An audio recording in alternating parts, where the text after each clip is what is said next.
What are you saying, everybody? Had some serious news come from down under. I don't know if you've seen, but today it was revealed that Australia has become the first country to officially recognise psychedelics as medicines, specifically MDMA for post-traumatic stress disorder and psilocybin for treatment-resistant depression. So fucking big up you Australian skeets cans. That is some serious news and definitely baby steps towards psychedelics being fully regulated and used in a medical therapeutic environment. I've talked about this loads. We already know, everybody on here, you psychonauts who follow the channel, how effective these are for working through trauma, assisting in depression. Even just recently did that Ibogaine one, curing addiction. There's just absolutely no evidence against it anymore. The tables have really turned from, say, back in the day, in the 80s, where a lot of these drugs, including MDMA, were made illegal due to them becoming recreationally used over medicinally used, which was absolutely ridiculous, because at the end of the day, of course these substances are going to get used recreationally. Doesn't mean we have to shut off everybody else who wants to use them in a therapeutics sense. It's just absolutely ridiculous that everyone else has to suffer just purely because the government thinks that people shouldn't be allowed to use it recreationally, which at the end of the day I feel like people should as well. It's like, it's your decision, isn't it? I understand that there are negative connotations that could affect society, like there are, but there's going to be good and bad of everything. It's just that at the end of the day we need to approach this in a conscious manner and be more accepting of people's desire to take these chemicals in any sort of setting, recreationally, therapeutically, because you can take it recreationally, it become therapeutic in a sense. It's mad the amount of control that the government wants to have over what people put in their bodies. Obviously, I do understand the stance of overuse of, say, drugs can debase the culture. There's definitely a problem with people overusing, say, cocaine, and there's the opioid crisis and everything. But there's a way to handle it, and handling it is not the war on drugs. You can't just stop it. It can't be suppressed. It's just out there, isn't it? We have to accept it and try and mitigate the negative effects of it. Obviously, this can be seen in, say, countries like is it Switzerland, where they have like methadone clinics for people who are addicted to heroin, and it obviously works. And in Portugal, they've decriminalised drugs, quite a lot of them. I'm not sure if they've decriminalised all of them, but they have like some of the lowest drug abuse rates in Europe, I believe. And they did have a problem with drug use, didn't they, before they decriminalised a lot of them. And the act of decriminalising it actually helped the problem rather than exacerbated it. Because I know I'd say a lot of people in government, sort of the boomer type people who grew up, say, in sort of the Reagan, like 60s, 70s, 80s era, where they were getting brainwashed big time by this war on drugs when it was at its apex. They still have that holdover in the mind of what drugs are. But in this new generation, the Gen Z era, like, people are just so much more educated. I know there's still drug abuse problems, but at least we're more aware of what the problems are, what the benefits are.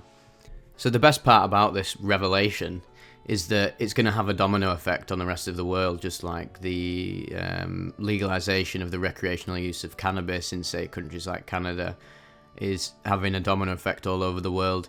In the UK, we're so behind on this, and I think it's because we do have quite a staunch sort of like conservative traditionalist government, in a sense, not as much as it is in other countries. I'd say even America has a more staunch conservative government, but obviously it's the Democrats right now, isn't it? But obviously when the Republicans get in, it leans a lot more towards traditionalism, conservatism, which is naturally against stuff like this, against mind-altering chemicals. And it's just a hallmark of conservatism. And make sure you don't start getting triggered in the comments, because that's not me saying it's good or bad. I'm just saying that is a hallmark of literally what the definition of conservatism is that you are going to be more conservative about what you put in your body, hence the stance that they have on psychoactive chemicals. Obviously, it is going to be a delicate process. Psychedelics like psilocybin are extremely profound and can bring up traumas that, if the person doesn't want to overcome them or face up to them, it can be quite traumatic. So they do have to go about this in a careful way. I don't think there should be a complete blanket legalization of them for therapeutic purposes, because you've just got to take it baby steps at a time. That's how we get real progress. We don't just change everything overnight. We've got to go through the learning curves. There's going to be some problems that happen with it, but overall, at the end of the day, these are so effective that in the end, it is going to be the most revolutionary step forward for therapy, treating depression, treating mental illnesses, and it is going to change the mind of, say, people who are more staunchly against it, more traditional in the sense of, oh, we should just be using the age-old uses of antidepressants and other therapeutic methods. But at the end of the day, real progress only comes when we start embracing new things and acknowledging that our old systems sometimes need to be replaced. So say like all the antidepressants and SSRIs that people are given, some people it doesn't work for, and so that's why MDMA and psilocybin are going to be great for people who are going through like depression, post-traumatic stress disorder, even anxieties, traumas. The thing is, the more studies they do on these, and the more clinical trials that happen, they're going to see the even deeper benefits. Because I mean, this is on the lower end of like the benefits of psychedelics. We've discovered this on the channel, the amount of mystical, transcendental experiences that you can have that completely reframe your entire perspective of the universe. Most, I'd say, scientists and therapists don't even realize how deep the rabbit hole really goes, because at the end of the day, this isn't really very popular. The mystical aspects of psychedelics, obviously, whilst they've been known for thousands and thousands of years throughout human culture, in our modern society, of our sort of like materialistic society, they're not as very well known, especially by the older generation, those in the 50s and onwards. But say like when I'm 25, and when I get older, 45 or whatever, in 20 years, it's going to be very, very different when the Gen Z population becomes sort of the ruling class, if you want to put it like that. People who get into government, have positions of like political power, will probably be able to sway things in an even more progressive angle towards the understanding of psychedelics, and our whole frame of perceiving the world is going to be different, especially when, say, like the boomer generation dies off and we become the old fogies or the middle-aged people who are in positions of government and politics. It's going to be so different, because the way we've grown up with the world through the internet and realised all these things about psychoactive chemicals and their benefits, we're more in line with understanding it in a truer, more holistic fashion, unlike in the past with the war on drugs and Reagan and Thatcher and just all the sort of hyper-conservative neoliberal types who just put us back a very long way in terms of understanding the human psyche when it comes to psychoactive chemicals. And I think even people I know, like older people, they're a lot more accepting now of these chemicals, because I mean, it's in the news now. A lot of people just get the older generation just get their news from like newspapers or TV, and now there's so much evidence for the benefits of, say, MDMA and psilocybin and DMT and ayahuasca and everything. You hear about it everywhere. It's on Netflix, on BBC. Ibogaine, like, say, the other week, that was in The Guardian. There's no denying it anymore. You can't escape the fact that these chemicals are massively beneficial for people who have mental illness, and we always go on about everyone's so depressed in this modern era. So these are literally it's like the fruit of life almost for this new generation.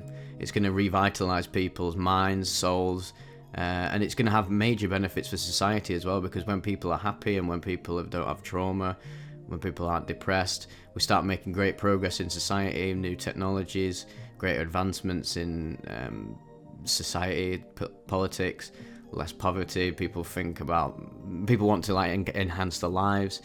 I know these predictions for the future are quite lofty sounding, but at the end of the day, what do these psychedelics do most effectively is relinquish fear. It completely vanquishes it if you use it over and over again with meditation, spiritual practices, and the more we move away from sort of our materialistic, sort of depressing culture that we live in, where it's all just about how many money and bitches can I get, which is, I mean, money and bitches, definitely not a bad thing, but when that's all life's about, it does become a bad thing. It becomes very depressing. There's way more to life than that. So in the future, when people are less fearful of each other, more accepting, more happy, we get less racism. There's going to be more, say, progressive policies that help people out. people are just going to be much happier and more motivated with their lives and want to do better things with them, and everyone will be happier, less crime, etc. And yeah, it does say, I'll completely understand people are like, well, you have no idea if this will happen, and I don't, but from my understanding of psychedelics and the power they have to bring humanity together, it is really a baby step in the right direction. And now say us lot who are quite younger, I mean, I know I've got even younger people in the audience who are like 16 and upwards, and to those people I say stay in school. And also that in your lifetime, I mean, you're like 10 years, almost 9 years younger than me, in your lifetime you're going to see even more progress with this sort of stuff. Say what's going to happen like when I'm 90, the whole world's going to be completely different. Like psychedelics are going to be like extremely accepted. Most people, I'd say a majority of people will have taken a psychedelic maybe in the future, especially in the Western world where more people have access to it. Because that's another thing to say, is that whilst it's funny that it's only just happening in the Western developed world, we think of ourselves as so developed and beyond it that we still can't fully recognise the benefits of these chemicals because of the amount of dogma that happened in the war on drugs. We really are in the dark ages in a lot of sense, despite all the like godlike technology we have, all this AI stuff, and even countries that are a lot more progressive and understanding. We're still, countries like the UK are still really behind, even on weed. Like, how have we still not got our heads together with that? Even the Tory MPs, and I mean, the Labour and Conservative, the two sides of the same coin right now at the minute. Not saying, I don't want to get into a political discussion, but even the Tories, even the Conservatives, a lot of Conservative MPs have come out and said that, yeah, this is ridiculous that we aren't fully doing something to regulate these chemicals when there's so many studies, so much proof. And there's still nothing getting done about it, which is just hilarious. And Labour, as progressive and liberal as they've often known to be, is some of the people in the Labour Party are completely against it. They still have a traditionalist mindset. So it needs to change. Get these fucking old fogies out. Get some young people in who actually understand what's going on. Young, wise people, not young, dumb, full of cum people, but people who actually know what they're on about. And we can make some greater steps to legalizing this in more countries, and it's going to happen in a lot of states in America. Say like Oregon, I think that decriminalized psychedelics or something, decriminalized magic mushrooms, and yeah, baby steps everywhere. It's going to happen, it's inevitable. So yeah, just keep watching this space and see what happens, because it's a very exciting time for the future of psychedelic therapy and just the overall mainstream acceptance of these chemicals, because there is just no denying now that they are some of the most profound experiences a human being can have. It doesn't matter whether it's a chemical going in your head or not. What is the distinction between a chemical going in your head and your brain activating, operating in a different way via meditation? It's all fucking chemicals in your head, whether you're putting it in it or your brain is producing it itself, like DMT in your dreams. There's absolutely zero distinction at all. You're just creating that illusion. So we just need to be a bit more open and understanding of how effective these are, and everybody's gonna have a right good time. So yeah, what do you guys think of this? I think it's great. And if you're in Australia, what do you think of the news itself? Are you happy about it? Where do you think it's gonna go? And what sort of advancements in the future do you think are going to happen in other countries? Like, what country do you think is going to come next? It's probably going to be the US, hopefully.